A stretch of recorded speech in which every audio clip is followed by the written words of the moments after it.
Très bien. Concernant le kidouche, il peut arriver une situation que vous êtes invité dans une famille et Baruch Hashem, dans cette famille, il y a beaucoup de bruit et vous ne pouvez pas entendre la récitation du kidouche du papa. Il peut arriver une autre situation où vous allez chez quelqu'un, vous entendez parfaitement ce qu'il dit, mais malheureusement le monsieur il avale la moitié des mots, il ne prononce pas bien le kidouche. Donc dans une de ces deux situations, que faire? Puisque quel est le problème? J'explique c'est quoi le problème. C'est que en vérité, je me rends quitte du kidouche par ce que le Baal Habayit, le propriétaire, le papa de la maison, va faire le kidouche. Et si lui ne prononce pas bien, alors même si j'ai toutes les bonnes intentions de la terre de m'acquitter du kidouche, ben je ne suis pas acquitté du kidouche. De la même manière que lui n'est pas acquitté du kidouche. Alors que faire dans une telle situation? Lui dire, monsieur, je m'en vais, vous m'inviterez en semaine, pas Shabbat. C'est pas possible. C'est pas possible. D'abord, ça va le vexer. La Torah, derachea darchei noam, les chemins de la Torah sont doux. Et c'est sûr que de la Torah ne sortira pas une vexation. Et si chas v'shalom, quelqu'un a été vexé lors de mon accomplissement d'une mitzvah, ce n'est pas une mitzvah. Ce n'est pas une mitzvah. La mitzvah, elle peut sortir que du bien de la mitzvah dans ce monde et dans le monde futur. Donc comment faire dans telle situation? Et vous savez que la Torah, c'est plein de solutions à plein de problèmes. Voilà un petit problème. Tu arrives chez quelqu'un, Baruch Hadash Reprea Gefen, Baruch Hadash Bekadesh Shabbat. Qu'est-ce que tu fais? Tu t'es pas quitté du kidouche. Et même, ça peut être moins grave que ce que j'ai dit, c'est aussi un problème quand il va trop vite ou qu'il ne prononce pas bien les mots. Ou comme j'ai dit tout à l'heure, il y a du bruit. Il est très gentil, mais il y a du bruit. Et ça fait Baruch Ata Hashem Agefen. T'as pas entendu? Comment tu fais pour t'acquitter du kidouche? Quelqu'un veut proposer quelque chose? Mais c'est tout, lui. Ouais, mais ça peut poser un problème. Mais c'est tout, lui. C'est bon, le cas où on ne sait pas, on ne s'attend pas à ce Voilà. On s'entend pas? Si on ne s'attend pas à ce qu'il va mal prononcer. Ah oui, tout à fait. Alors non, tu peux bien, voilà, exactement, tu peux, même si, alors d'abord je dis, vous n'avez pas tous entendu la réponse de Yochanan, comme d'habitude, il vise bien, donc on va dire la réponse. Dans les deux cas pareils, soit qu'il y a du bruit, donc s'il y a du bruit, tu peux prévoir déjà, hein. S'il y a du bruit, tu peux prévoir que, tu vois qu'il prend le verre, il commence à dire Yom, Ari Yom HaShishi, c'est pas ça qui est le plus important. Le plus important, c'est les deux brachot. Tu commences à voir qu'il dit Yom HaShishi, tu te trouves dans une salle où quelqu'un fait le kidouche et t'entends pas. Ou alors c'est quelqu'un qui avale la moitié des mots, d'accord?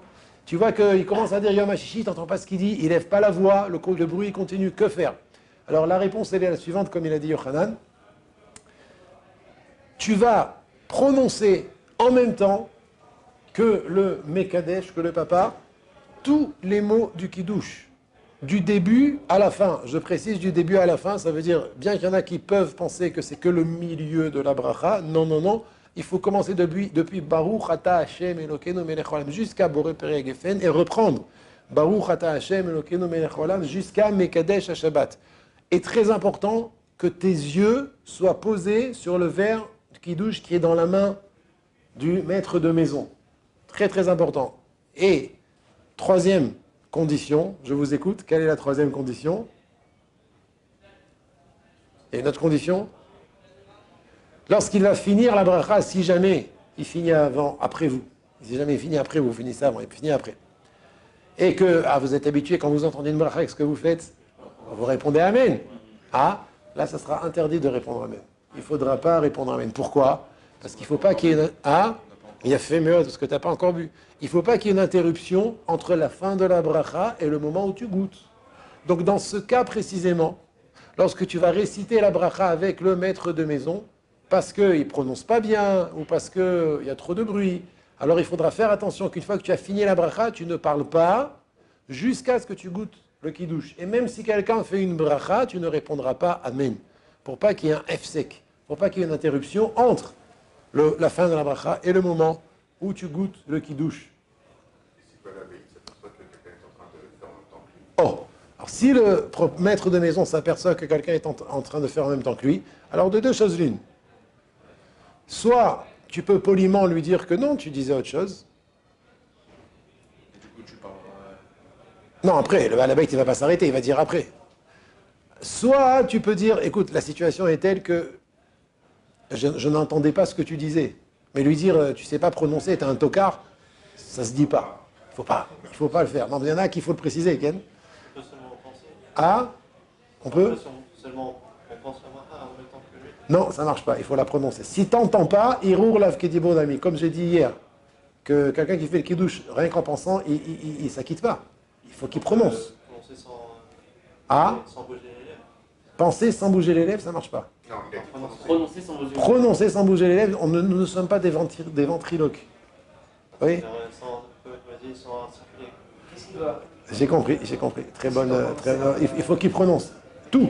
Les brachot ou tout le. Tout. Le plus important, c'est les deux brachot. Et je répète du début à la fin. Depuis Baruch jusqu'à Gefen.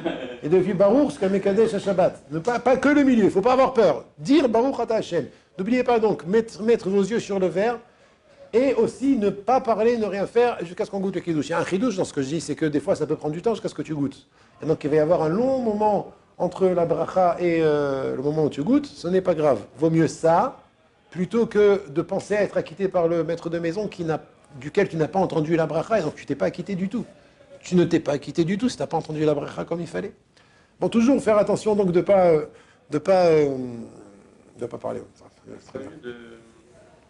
D'attendre qu'ils finissent, de dire dès qu'on a le verre devant nous, on refaire les devoirs. Excellente question. Vous avez entendu la question de David? Sachant qu'on sait qu'on ne s'acquitte pas des devoirs. Très bien, excellente question. Il dit David, tu proposes autre chose? Voilà, ça risque vraiment de vexer le maître de maison, mais David, on va se tourner, on va faire en sorte de ne pas le vexer. Il dit propose autre chose. Est-ce que c'est pas mieux d'attendre que... Et on répond Baruch Hu Baruch Shemo, Amen. Il finit et lorsque le verre arrive dans notre main, on refera le kiddush. Ah, Le kiddush, le temps de refaire, il va voir que. juste les deux bras. d'accord, les deux brachot, d'accord. Qu'est-ce que vous répondez à David? Pourquoi ça se fait? Non, mais non, je ne parle pas en derech eretz. Je ne parle pas du fait que peut-être tu vas le vexer. Je veux parler d'autre chose. Un autre problème ilchatique. Il s'est rendu. Non, le fait d'avoir dit Amen et après. Non, il a dit j'ai pensé à ne pas me rendre quitte. Ça marche. Vous savez que si vous pensez à ne pas vous acquitter, ça marche. Je vais donner un autre exemple, les Ardachem. Yochanan. Oh, tu t'approches. Révite, tu t'approches. Tu t'approches d'un autre problème. Pourquoi c'est mieux de faire comme on a proposé plutôt que d'attendre le verre du kiddush de refaire. Disons que on arrive à ne pas vexer le maître de maison. Tu peux le refaire, il pose une bonne question. Ken? Alors, la réponse, elle est que, on a vu dans les halachot du kiddush auparavant qu'il faut que le vin ne soit pas pagoum. Une des conditions pour faire le kiddush, c'est que le vin on n'a pas bu du vin de ce verre. Si on a bu du vin de ce verre, c'est fini, le vin, il est pagoum. Et que tu ne peux pas faire le kiddush avec. Donc, vaut mieux réciter avec lui le kiddush, et toi, tu t'es acquitté sur ce verre quand il était plein. Maintenant, avant ça, les autres, ils peuvent boire, c'est pas grave. Toi, tu es toi-même. On va apprendre dans la halakha que de goûter le vin, c'est pas me'akev. On n'est pas obligé. On n'est pas obligé de goûter le vin pour s'acquitter de la mitzvah du kiddush. Vous savez ça? Il y en a qui se battent pour goûter du vin. Mais si route nefesh, même après, il y a du sang par terre, tu sais plus si c'est du vin ou du sang. Ils y vont avec toutes les... Il faut goûter du vin, non, Rabotai. Goûter le vin, c'est pas me'akev. Des fois, il vaut mieux ne pas goûter. Le plus important, c'est d'entendre. Très bien. Le soir aussi? Surtout le soir. Il y en a qui disent que goûter, c'est important le matin. Mais le soir, c'est sûr que tout le monde est d'accord que c'est pas chayav. Le plus important, c'est d'écouter le kiddush. Le matin, il y a des poskim qui disent que le matin, c'est oui obligé. Mais le Rav Ovadia, il dit que même le matin, c'est pas obligé. Voilà. Autre halakha extraordinaire, moi je suis toujours mitpael, je suis toujours en admiration devant cette halakha, c'est qu'un homme qui s'est déjà acquitté du kiddush et il a déjà mangé sa seouda peut faire le kiddush pour d'autres personnes pour les acquitter de la mitzvah du kiddush. Moi ça m'a toujours... Vous savez pourquoi je suis content de cette halakha? Parce que la raison de cette halakha, elle est merveilleuse. Elle est extraordinaire. Donc je répète, quelqu'un qui s'est déjà acquitté de la mitzvah du kiddush, il était chez lui, il a fait le kiddush, il a fait la seouda, et il dit, je vais faire bikur cholim. Vendredi soir, il va à l'hôpital visiter les malades, et voilà que les malades lui disent, ah ben vous tombez bien, on n'a pas fait le kiddush.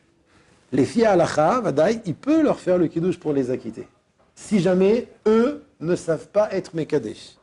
Parce que si ils savent faire le kiddush, si eux savent faire le kiddush, il est préférable que eux fassent le kiddush plutôt que lui leur fasse le kiddush puisqu'il a déjà été acquitté. Mais si ils ne savent pas faire le kiddush, Ken, ou alors ils sont incapables, ils sont fatigués, ils sont au lit.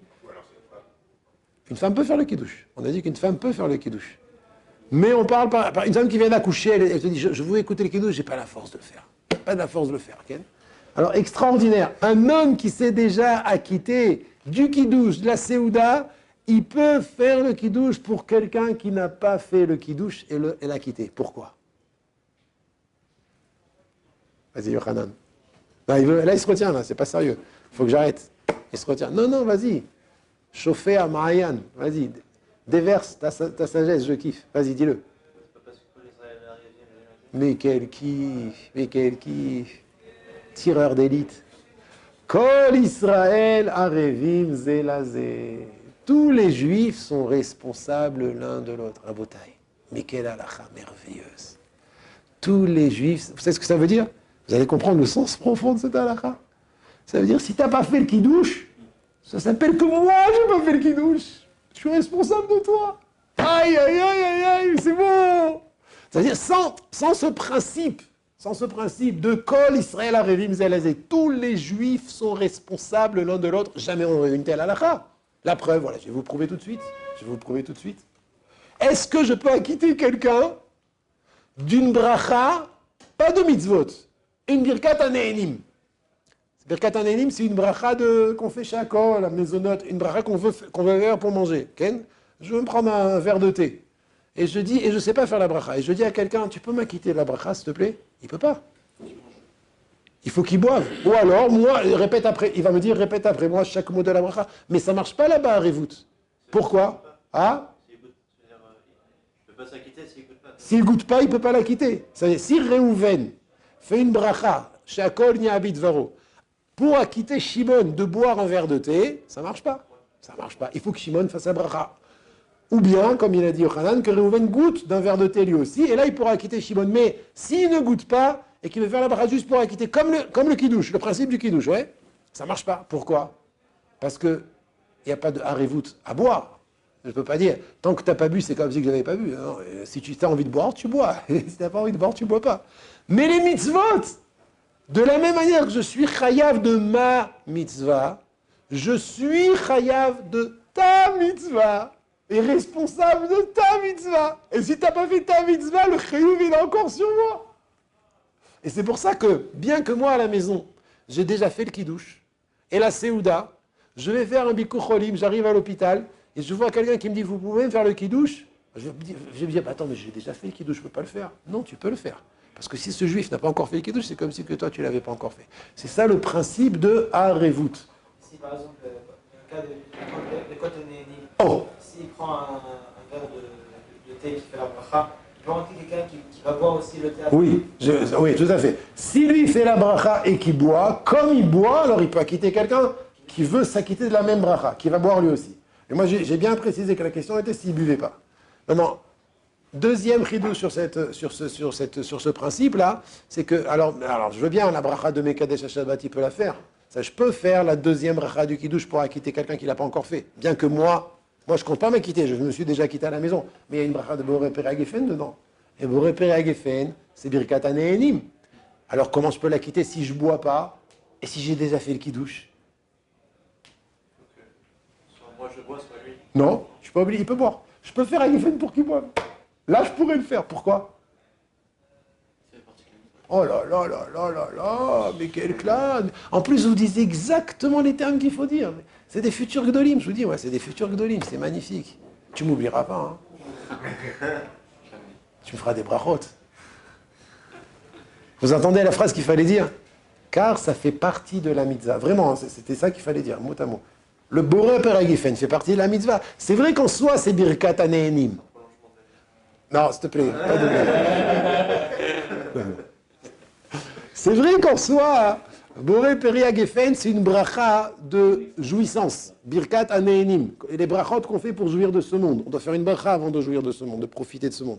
Mais vu que cette bracha-là fait partie intégrante de la mitzvah du kiddush, Donc, bien qu'en général, Birkat Hanehenim, il n'y a pas de din arvout, je ne peux pas quitter quelqu'un si moi je ne suis pas néhéné pour que lui soit néhéné par ma bracha, mais ici, la Birkat Hanehenim du Kiddush, c'est-à-dire le Boré Perek Geffen du Kiddush, faisant partie de la mitzvah, je peux la quitter même sans boire. Même sans boire, je tiendrai le verre. Je dirai Boré Perek Geffen, Mekadesh Shabbat, je vais dire, bravo, vas-y, bois-toi. Et moi, je ne bois pas. Double Kiddush.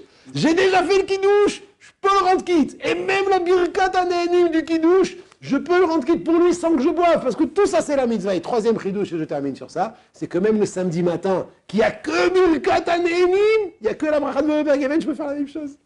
L'homme, il va, j'ai pas besoin de dire vendredi soir qu'il y a une autre bracha et dans la bracha, on dit Asher qui déchane ou bemitzvotav, c'est la mitzvah de Kiddush, qui déchane ou bemitzvotav, que là-bas, je peux la quitter parce que c'est une mitzvah. J'ai pas besoin de te le dire que tu peux le faire avec le Geffen. Mais le plus grand chidouche, et ça c'est le troisième chidouche, même samedi midi après la tfila, on va faire le kidouche, je pourrais faire ça. Et il n'y a que Birkat Hanehenim toute seule. Comme c'est une mitzvah, je peux la quitter même sans boire. Messieurs, je vous salue.